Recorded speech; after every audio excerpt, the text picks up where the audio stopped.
Hello दोस्तों, आज के इस वीडियो में हम पढ़ेंगे लाख का घर। महाभारत की कथा लाख का घर। भीमसेन का शरीर बल और अर्जुन की युद्ध कुशलता देखकर दुर्योधन की जलन दिन पर दिन बढ़ती ही गई। वह ऐसे उपाय सोचने लगा कि जिससे पांडवों का नाश हो सके। इस कुंभकर्ण में उसके मामा शकुनी और कर्ण सलाहकार बने हुए थे। बूढ़े धृतराष्ट्र बुद्धिमान थे, अपने भतीजे से उनका स्नेह भी काफी था, परंतु अपने पुत्रों से मोह भी अधिक था। दृढ़ निश्चय की उनमें कमी थी, पर यह बात किसी पर स्थिर नहीं रह सकते थे। अपने बेटे का पर अंकुश रखने की शक्ति उनमें नहीं थी। इस कारण यह जानते हुए भी कि दुर्योधन कुराह पर चल रहा है, उन्होंने उसका साथ ही दिया। इधर पांडवों का लोकप्रियता दिनों दिन बढ़ती ही जा रही थी। चौराहों और सभा समाजों में लोग कहते कि राजगद्दी पर बैठने के योग्य तो युधिष्ठिर ही है। युधिष्ठिर वे कहते थे, धृतराष्ट्र तो जन्म से अंधे थे, इस कारण उनके छोटे भाई पांडु ही सिंहासन पर बैठे थे।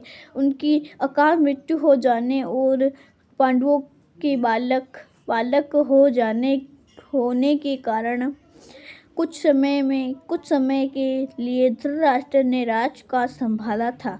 अब युधिष्ठिर बड़े हो गए हैं, तो फिर आगे धृतराष्ट्र को राज्य अपने ही अधीन रखने का क्या अधिकार है। पितामह भीष्म का तो कर्तव्य है कि वह धृतराष्ट्र से राज्य का भार युधिष्ठिर को दिला दे।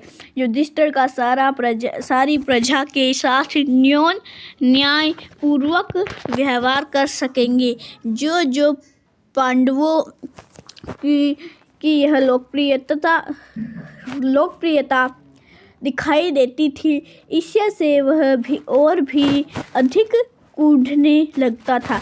एक दिन धृतराष्ट्र को अकेले में पाकर दुर्योधन बोला, पिताजी, पूर्ववासी तरह तरह की बातें करते हैं।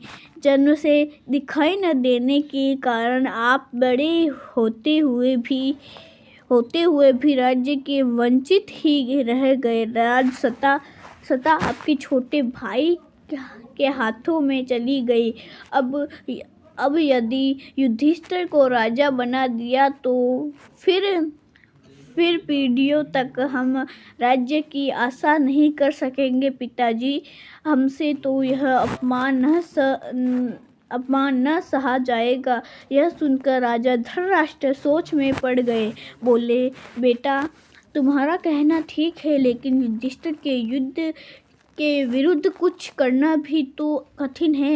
युधिष्ठिर धर्मानुसार चलता है, सबसे समान स्नेह करता है, अपने पिता के समान ही गुणवान है। इस कारण प्रजाजन भी उसे बहुत चाहते हैं।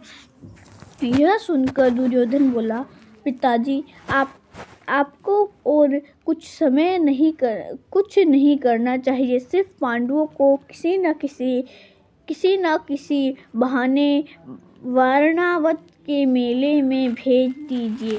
मैं आपको विश्वास दिलाता हूँ कि इतनी सी बात से हमारा कुछ भी बिगाड़ नहीं होगा। इस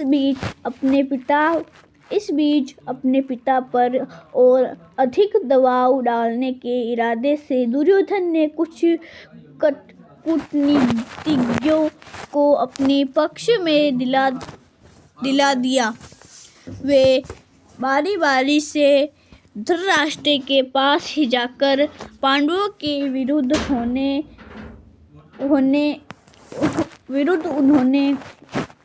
उन्हें उकसाने लगे। इनमें कर्णिक नाम का ब्राह्मण मुख्य था जो शकुनी का मंत्री था। उसने धृतराष्ट्र को राजनीतिक चालों का भेद बताते हुए अनेक उदाहरणों एवं प्रमाणों से अपनी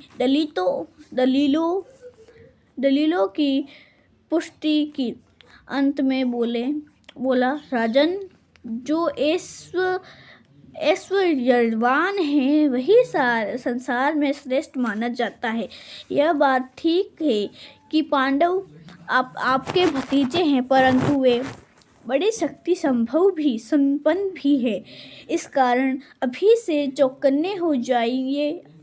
आप पांडु पुत्रों से अपनी रक्षा कर लीजिए, वरना पीछे पछताएगा। कर्णिक की बातों पर धृतराष्ट्र विचार कर रहे थे कि दुर्योधन ने आकर कहा, पिताजी, आप अगर किसी तरह पांडवों को समझाकर वारणावत भेज दे तो नगर और राज्य पर हमारा शासन पक्का हो जाएगा। फिर पांडव बड़ी खुशी से लौट सकते हैं और हमें उनसे कोई खतरा नहीं रहेगा। दुर्योधन उसके साथी धृतराष्ट्र को रात दिन इसी तरह पांडवों के विरुद्ध कुछ न कुछ कह सुनाते रहते और उन पर अपना दबाव डालते रहते थे। आखिर धृतराष्ट्र कमजोर पड़ गए और उनको लाचार होकर अपने बेटे की सलाह माननी पड़ी। दुर्योधन के पृष्ठपोषकों ने वारणावत की सुंदरता और खुशियों के बारे में पांडवों को बहुत ललचाया। कहा कि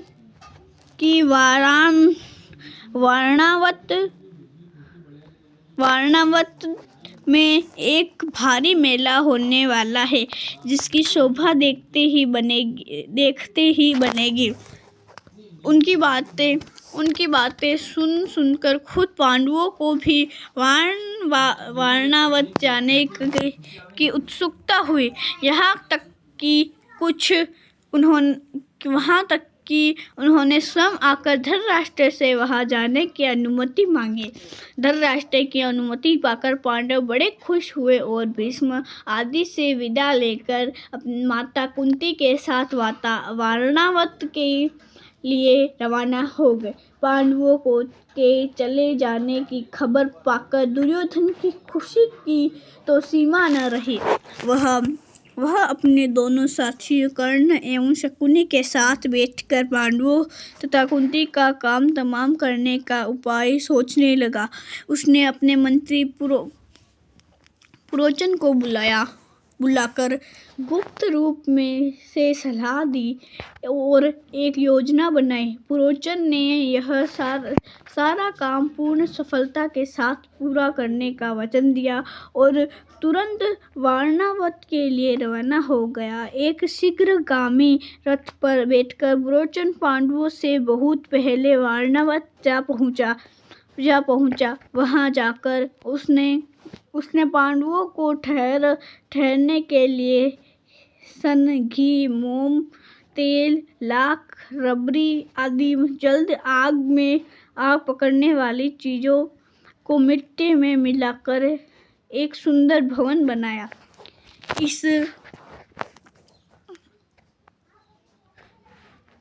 इस बीच